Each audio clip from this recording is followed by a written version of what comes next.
Hvordan gør jeg så? En plusbrøk. Jeg har faktisk lært en hel del og er steget et par niveauer i forhold til, da jeg kom her.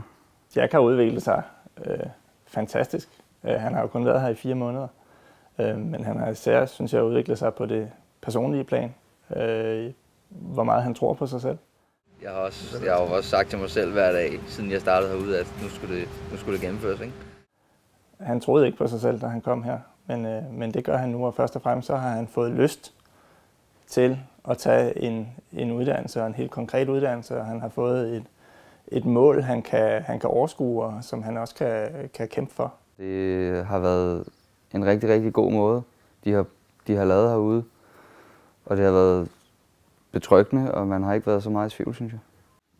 Og hvad skal der til for at få 3 til at gå op i 6?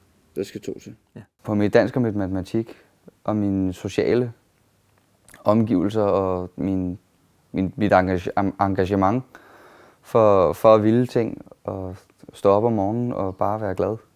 Fagligt har han også rykket sig.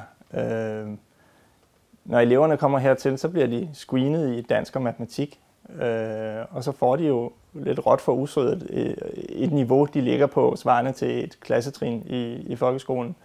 Og der har Jack på de her få måneder rykket sig i hvert fald et klassetrin.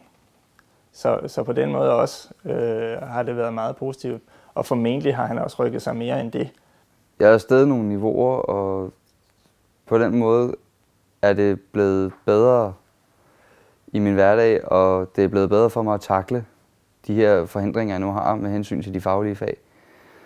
Så på den måde kan man sige, at KU'en er en mere sikker fremtid end bare at springe ud i en HG.